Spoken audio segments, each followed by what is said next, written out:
So this one, we've got a video from Scott Boylan, and he wanted to ask you about the military.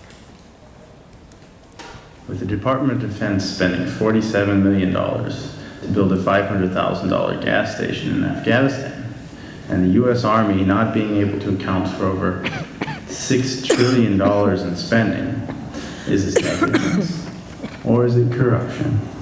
Also, what do you plan to do to assure that our tax monies are spent correctly and also efficiently to achieve our goals? So I didn't catch one critical word. Is it something or is it corruption? Yeah, so he said, is it just being inefficient, basically, or do you think it's actual corruption? It's hard to know how we would sort that out, you know, when the Pentagon is essentially unaccountable. But there's no doubt that our system is unofficially corrupted, if not officially corrupted. And by that, what I mean is that, you know, as President Eisenhower had warned us about the power of the military, industrial, congressional Congress to buy policy and determine policy. That's clearly, you know, what's going on. And enormous amounts of money are contributed not only to Congress, but also to the major presidential candidates. And, you know, they are constantly fulfilling the needs of the war profiteers to gin up enemies and to create wars in order to maintain this budget. And in terms of efficiency in our budget, you know, there are many areas where efficiency can be brought to bear. But just focusing on the military, that is the biggest one. It's more than half of our discretionary budget. It's almost half of your income taxes right now that go to this bloated military. It's not a Department of Defense, it's a Department of Offense. And what is its track record? It is creating failed states, mass refugee migrations, and worse terrorist threats. According to a Harvard study recently, we've spent $6 trillion on Iraq and Afghanistan alone. By the time you include the ongoing health care costs of our wounded soldiers, that's the least we can do for them, and we should be doing much more for them. But the point is that's $6 trillion, and you know, it's basically gone up in smoke. So there are very different ways forward. We're calling for a peace offensive in the Middle East, and for a foreign policy based on international law, human rights, and diplomacy, and cutting our military budget so that it's truly a defense department, not an offense department.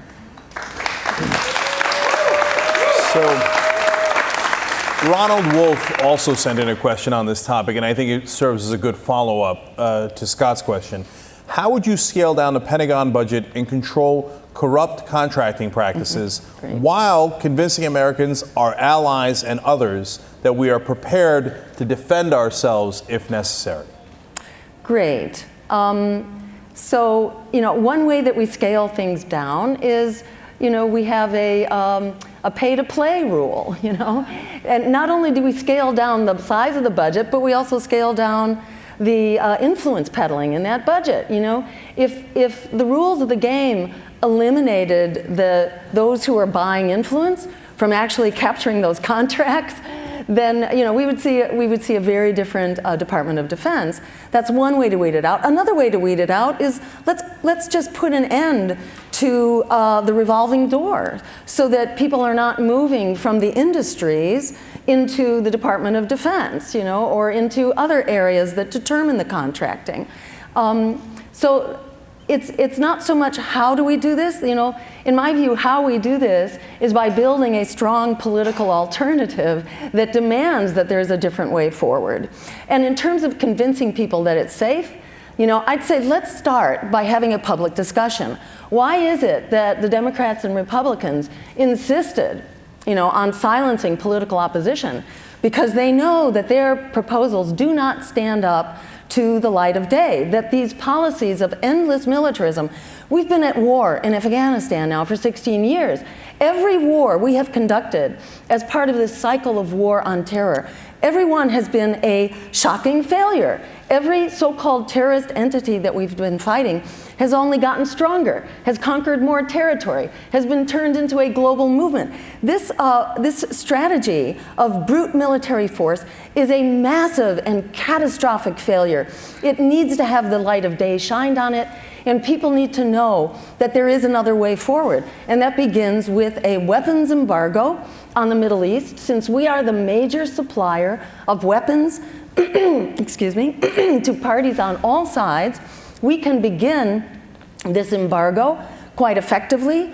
I believe we could bring the Russians on board because they too are struggling to handle the costs of their military budget.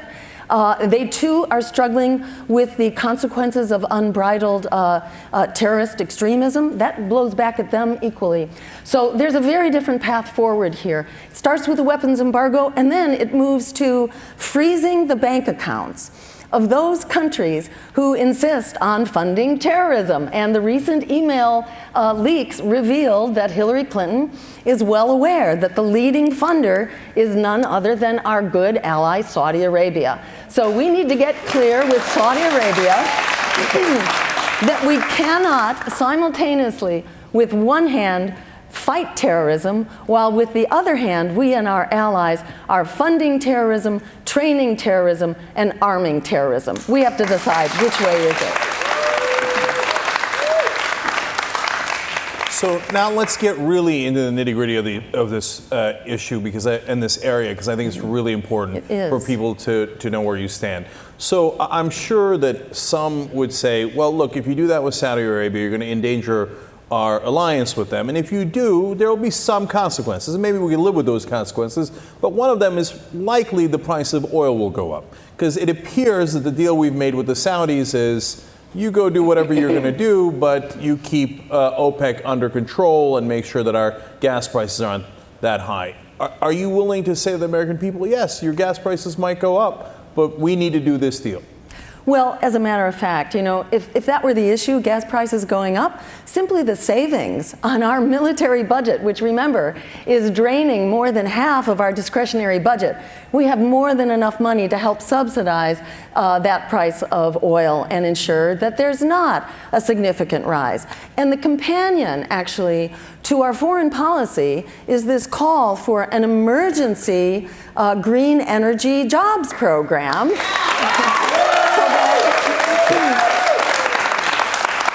So that we are becoming independent not only of fossil fuel from Saudi Arabia, which is currently a rather small part of the mix. We could make that up from Venezuela, for example, you know, who needs a market for their oil. And I'll bet they'd be willing to sell it to us really cheap. So there are many options here. The point is, you know, that these options should be defined by elected officials who are responsive to we the people, who do not owe their, their return favors to the fossil fuel industry, to the predatory banks, and to the war profiteers who are currently calling the shots. So let's dive into the issue of Russia there then, because you brought that up. Obviously in Syria it's very relevant. Right now it appears that the Russians are helping the Syrian government pretty much decimate Aleppo.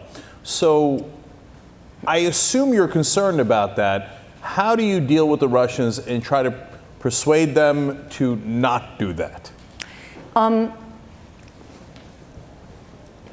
It's important that we stop beating the war drum around Russia, which long preceded Syria. So, you know, we have sort of forced Russia into a very defensive posture. And you may recall that at the time that Germany was reunified, the promise was made to Gorbachev, the leader of the Soviet Union, that NATO would not move 1 inch to the east of Berlin. Well, since then, NATO has been steadily moving to essentially surround Russia. Now we're conducting war games around Russia. We are dropping fake nuclear weapons in Nevada, preparing for this potential nuclear war, which Hillary Clinton is begging to start. And let's just be clear what it is that Hillary Clinton's policy on Russia is. It is essentially a virtual declaration of war. That is what will happen if Hillary Clinton proceeds with her plan to create a no-fly zone. That means we are shooting down Russian aircraft over Syria.